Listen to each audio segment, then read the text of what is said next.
Good evening, junkies. Welcome to EminiJunkie.com, your ES Trading Mentor's free trading video for Friday, July 29th, 2011. Today we had a total of 6 executable trade signals for a max potential of 4 ES ticks. This video is for educational purposes only, is intended to highlight our high probability trade setups and give you a feel for the quantity of trades taken each trading day using this approach. A full trading plan and daily live trading room can be accessed via our website at EminiJunkie.com.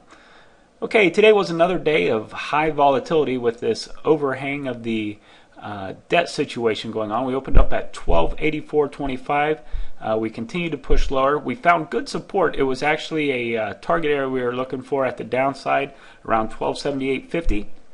The market came through that moving average, gave a signal to get long. That did produce targets 1 and targets 2 to the upside for 8 ticks. But shortly thereafter we had the news announcement. We kind of went back and forth, started getting into a sideways chop after that original bounce. And when we came down through the moving average, that gave us a signal short. Ended up with a full stop out on that, T0 minus 14. That really stung in the morning in the midst of that chop. And then we had another ambush. We had another signal long here that ended up getting its first target off, but ended up getting stopped out on the second from T1 minus 2. And then it wasn't until after we filled our half gap.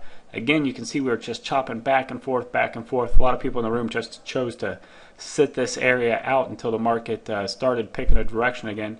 When we came down through the moving at the 10:45 confirmation time, we did get targets 1 and targets 2 for 7 ticks.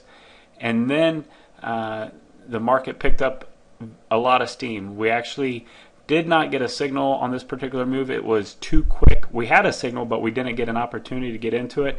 The opportunity did not exist until all the way over here, just below our gold line, and it was an invalid signal for us. We did have some members in the room that took that and played it up towards the Globex high, and they scored nicely on it, but it is not an official trade that we're going to count on the video here because in its relationship of the entry point.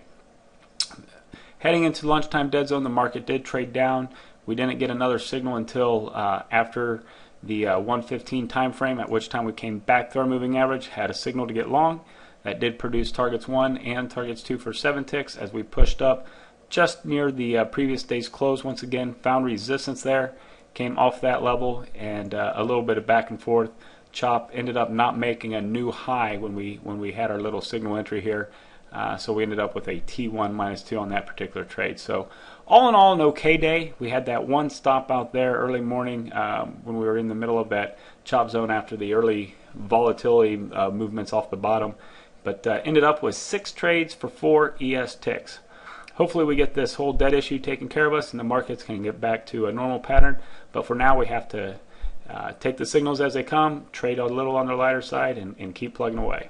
I want to thank you for watching. For more details on this plan, including all the chart setups, or to join our live trading room and video newsletter, please visit EminiJunkie.com and just simply click the link at the top of the screen. Thanks, and make it a great day.